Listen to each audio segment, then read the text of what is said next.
Olá, um bom dia, uma boa tarde, uma boa noite a todos os telespectadores. Aqui é o podcast Máquina do Tempo, seu passado, nosso presente. Estamos aqui hoje com nossa convidada especial, Cleópatra VII, sétima, Filopator. Cleópatra, gostaria de se apresentar? Como você já me apresentou, me chamo Cleópatra, a rainha, ou melhor, imperatriz. Governei o reino ptolomaico do Egito em 51 a.C. e fui a última governanta deste reino. Bom, agora que tu já conseguiu se apresentar e todo mundo já sabe quem tu é, a gente pode partir para as perguntas. Uma dúvida que eu tenho muito é saber como que era a tua vida antes do reinado. Eu ouvi falar que tu falava muitos idiomas, como que funcionava? Bom, eu comecei a reinar com 17 anos, então antes disso seria basicamente a minha infância, na qual eu sempre fui educada para tomar posse do trono. Passava a maior parte do meu tempo lendo e estudando, tanto que meu lugar favorito sempre foi a Biblioteca de Alexandria. Com 13 ou 14 anos, me formei no estudo de retórica e aprendi a organizar meus pensamentos e expressá-los corretamente. E a respeito dos idiomas, eu aprendi alguns dos 12 que eu sei na minha infância. Eles me ajudaram muito durante o meu reinado, porque eu poderia conduzir qualquer reunião no idioma do convidado. Ah, tá, entendi. Eu acho que é muito importante mostrar para todo mundo, né, como que era a vida antes de tudo acontecer, né? E já que a gente falou de antes do seu reinado, né? Agora a gente pode falar o que aconteceu durante ele. E nesse sentido, como foi o período que tu permaneceu no trono? Resumidamente, nos meus 22 anos de trono, eu sempre busquei desenvolver o esplendor que o Egito merecia. Porém, depois de umas desavenças com meu irmão, ele me expulsou do trono, o qual compartilhávamos. Então precisei me encontrar com Júlio César, governante de Roma, para que eu pudesse voltar ao trono do Egito. Porém, isso não era algo tão fácil de se fazer. Tive que invadir o castelo de Júlio em Roma, enrolado em um tapete, que era presente para ele. E quando o tapete se desenrolou na sala dele, lá estava eu. Após passar algum tempo com ele, consegui convencê-lo a pedir para o meu irmão me aceitar no trono do Egito de novo.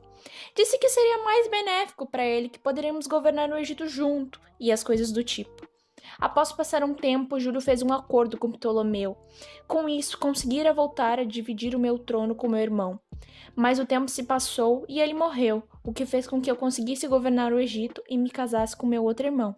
Porém, Júlio estava sempre presente. Falando nisso, gostaria de perguntar outra coisa, se me permite. Como era sua vida amorosa? Eu me casei com 2 dos meus irmãos. Porém, isso era uma prática comum naquele tempo. Vale lembrar que ambos os casamentos deram errado. E sobre Júlio César? Primeiramente, eu procurei ele por interesses comuns. No caso, conseguir voltar ao trono do Egito. Porém, nosso relacionamento tornou-se mais do que somente uma parceria política e acabamos virando amantes. Tivemos até um filho. Porém, com a morte de Júlio César, eu me afastei um pouco do trono. Só que quando eu vi a ascensão rápida de Marco Antônio, me aproximei dele.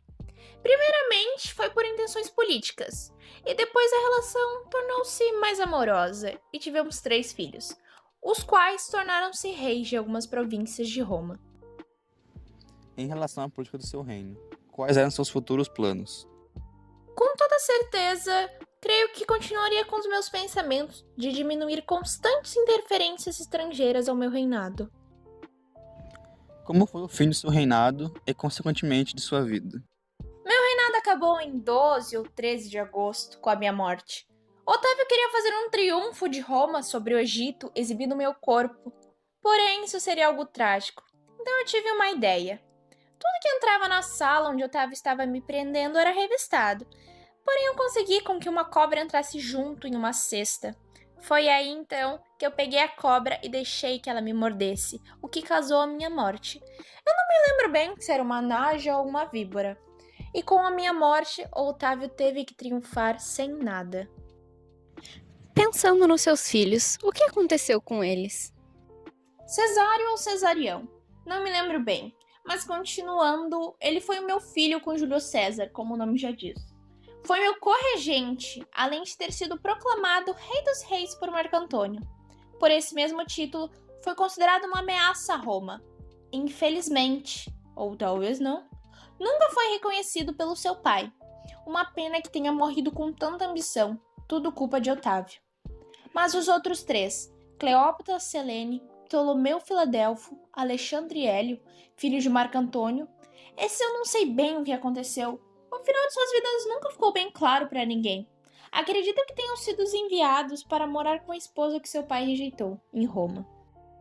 E assim, em relação às pessoas que dizem coisas sobre você que a maioria das vezes são mentira, o que tu tem a dizer sobre elas, assim, um recado para essas pessoas que falam esse tipo de coisa? Tenho certeza que essas pessoas não sabem ao certo quem eu realmente fui. Dizem que para chegar onde eu cheguei, eu usei apenas a minha beleza.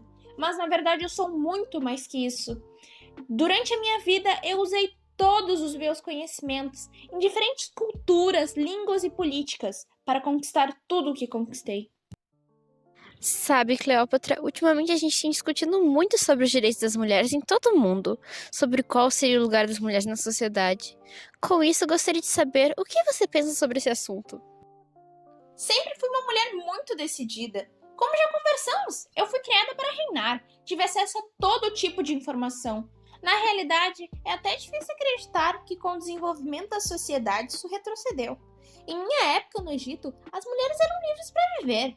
Elas podiam escolher se iriam ou não casar e com quem, ter uma vida digna tendo sua própria independência, sem contar que se não estivessem satisfeitas com o homem que haviam escolhido, tinham todo o apoio do governo. Eu mesma, como podem ver, fiz isso mais de uma vez. E se tratando de política, hoje em dia, cerca de 34% das pessoas que atuam na política são mulheres. O que você acha sobre isso? Eu acho que isso é uma boa evolução em comparação à minha época. Antigamente, tirando eu, é claro, era muito difícil vermos mulheres atuando efetivamente na política. Então eu acredito que esse é um avanço realmente muito importante. Então é isso, galera. Essa foi nossa convidada de hoje. Gostaria de agradecer a todos que assistiram, aos nossos patrocinadores que tornaram isso possível. Nos acompanhem em nossas redes sociais para terem mais informações sobre os próximos episódios. É isso!